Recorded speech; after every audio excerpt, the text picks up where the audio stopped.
Next topic है फिर strain. Strain का मतलब क्या है? देखो मान लो एक एग्जांपल से समझते हैं इसको। एक वायर है और उस वायर को आपने किसी सपोर्ट से ऐसे बांधा हुआ है यहाँ पे। अब ये जो वायर है इसके ऊपर हम लोड अप्लाई करेंगे, कुछ लोड लटकाएंगे यहाँ से। ये कुछ वेट आपने लटका दिया इसके ऊपर और इस वेट की वजह से क्या होगा, ये जो वायर है ये कुछ खींचेगा। मान लो शुरुआत में इसकी लेंथ है एल, अब ये कुछ खींच गया, कितनी लेंथ इसकी इंक्रीज हो गई, मान लो डेल्टा एल लेंथ इसकी इंक्रीज हो गई। ठीक है, तो यहाँ पे जो लोड है उसको अप्लाई करने से या लोड को लटकाने से यहाँ पे क्या चेंज आया, वायर की लेंथ इंक्रीज हो गई। मतलब वायर की लेंथ में कुछ इंक्रीमेंट हो रहा है, कुछ चेंज आ रहा है। तो स्ट्रेन का सिंपल मतलब ये होता है कि कोई भी बॉडी जिसके ऊपर आप कुछ फोर्स वगैरह अप्लाई कर रहे हो तो उससे उसका जो कॉन्फ़िगरेशन है वो कितना चेंज हो रहा है। कॉन्फ़िगरेशन में लेंथ भी आ गई, एरिया भी आ गया, वॉल्यूम भी आ गया, सब चीजें आ गई। मतलब उसमें क्या चेंज आ रहा है वो देखो। डिवाइडेड बाई इनिशियल कॉन्फ़िगरेशन क्या है। जैसे मैं फॉर्मूला लिख देता हूं पहले। स्ट्रेन का एक कॉमन फॉर्मूला है, अलग अलग टाइप का स्ट्रेन होता है लेकिन फॉर्मूला सबका कॉमन है। Strain equal to change in configuration divided by initial configuration. ठीक है, change in configuration divided by initial configuration, इसी को हम क्या बोलते हैं, स्ट्रेन बोलते हैं।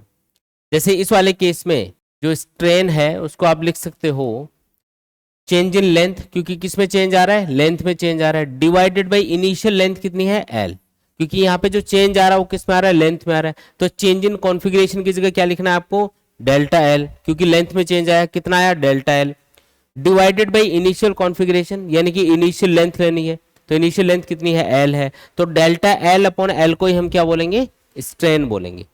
आया समझ में? तो स्ट्रेन का सिंपल सा मतलब क्या है, change in configuration divided by initial configuration.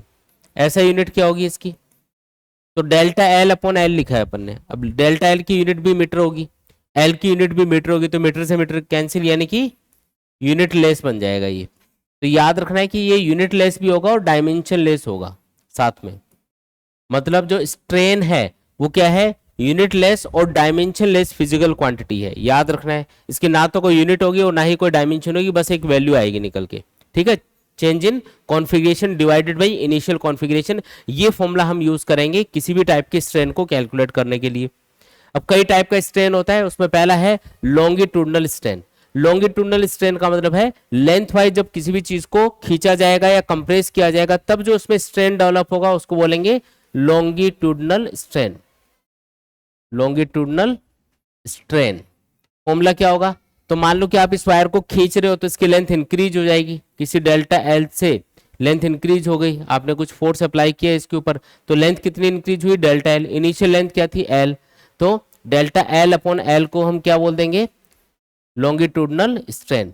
हो सकता है कि इस वायर को आप कंप्रेस कर रहे हो, पहले लेंथ इतनी थी, यहां से यहां तक की लेंथ मान लो कितनी थी, एल, फोर्स ऊपर की तरफ लगाया जिससे लेंथ कम हो गई, कितनी, डेल्टा एल। तो उस कंडीशन में जो स्ट्रेन डेवलप होगा उसको भी लॉन्गिट्यूडनल स्ट्रेन ही बोला जाएगा। वहां पे हम फॉर्मूला यूज करेंगे डेल्टा एल अपॉन एल, लेकिन वो माइनस में आएगा। माइनस क्यों आया बताओ, क्योंकि चेंज इन लेंथ क्या होगा, नेगेटिव, क्योंकि फाइनल लेंथ कम होगी ना, जब आप वायर को कंप्रेस करोगे तो छोटा हो गया वो, तो फाइनल लेंथ कम है, इनिशियल लेंथ ज्यादा थी। जब भी आप चेंज कैलकुलेट करते हो तो फाइनल वैल्यू में से इनिशियल वैल्यू माइनस करनी होती है। तो अगर आप कंप्रेस कर रहे हो इसको तो उस टाइम पे जो स्ट्रेन होगा उसकी वैल्यू आएगी minus delta L upon L, और जब आप इसको स्ट्रेच कर रहे हो तो वैल्यू आएगी डेल्टा एल अपॉन एल, है ना। फॉर्मूला सेम ही है, बस प्लस माइनस का ध्यान रखना।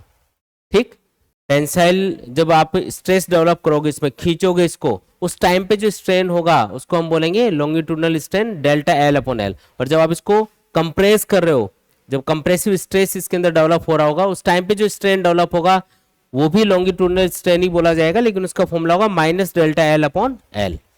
सिंपल है एकदम। ठीक है, तो ये पहला टाइप है जिसको हम क्या बोलते हैं, लॉन्गिट्यूडनल स्ट्रेन।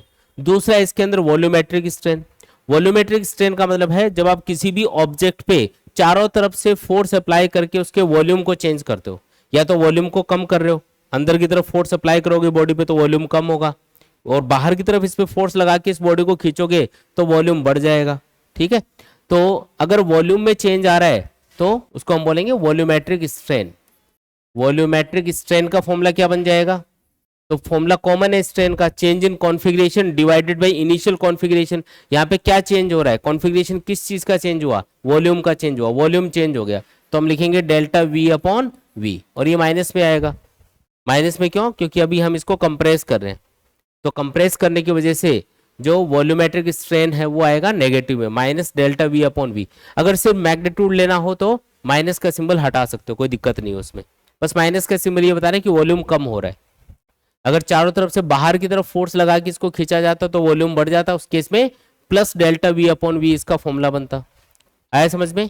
तो चेंज इन कॉन्फ़िगरेशन यानी कि change in volume divided by initial configuration यानी कि इनिशियल वॉल्यूम, ये आपका फॉर्मूला बनेगा वॉल्यूमेट्रिक स्ट्रेन का।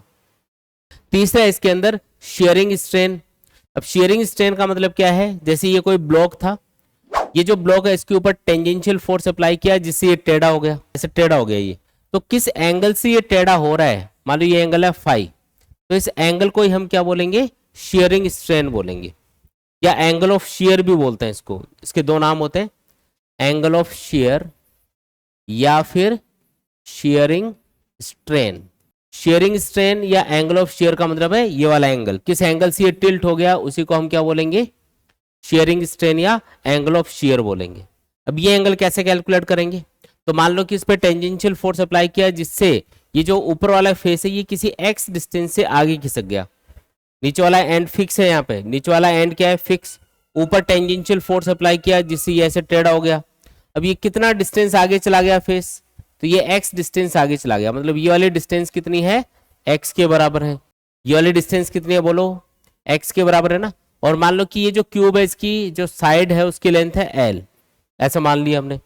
हमें ये एंगल डिफाइन करना है कि ये एंगल कितना होगा, तो आप ध्यान से देखो यहाँ पे ये एक लाइन है वर्टिकल लाइन, और जैसे आपने फोर्स अप्लाई किया ये ब्लॉक टेढ़ा हो गया, तो ये वाली जो लाइन है ये किसी फाई एंगल से घूम गई यहाँ पे, अब ये लाइन यहाँ पे आ गई, तो इसकी इनिशियल पोजीशन और फाइनल पोजीशन के बीच में जो एंगल बना है उस एंगल को आप ऐसे डिफाइन कर सकते हो, angle equal to arc upon radius. ये आर्क मान लो, ये इसकी रेडियस मान लो। भाई जैसे एक लाइन है, आप उसको ऐसे घुमा दो आगे की तरफ, ऐसे घुमाओ, ये वाला एंड फिक्स रहना चाहिए, ये ऐसे चलेगी यहाँ पे, है ना, तो ये आर्क होता है, ये एंगल हो गया यहाँ पे फाई, और ये इसकी रेडियस हो गई जो एल के बराबर है। आया समझ में? तो बताओ एंगल फाई को आप क्या लिख सकते हो, आर्क अपॉन रेडियस, आर्क मतलब एक्स, रेडियस मतलब एल, तो एंगल ऑफ शियर या फिर शियरिंग स्ट्रेन का फॉर्मूला क्या बन गया, फाई या फिर एक्स बाई एल, या तो फाई दे रखा होगा डायरेक्टली तो बस वही एंगल रेडियन में लिख दो, वही अपना आंसर है, रेडियन में होगा लेकिन ये, या फिर आपको एक्स और एल बताया हुआ रहेगा, तो आर्क अपॉन रेडियस वाला फॉर्मूला यूज करके हम एंगल कैलकुलेट कर सकते हैं, तो ये फॉर्मूला बन जाएगा एक्स बाई एल। तो ये किसका फॉर्मूला है, शियरिंग स्ट्रेन का या फिर एंगल ऑफ शियर का फॉर्मूला है। बोलो आया कि नहीं आया, आसान है एकदम, ठीक है।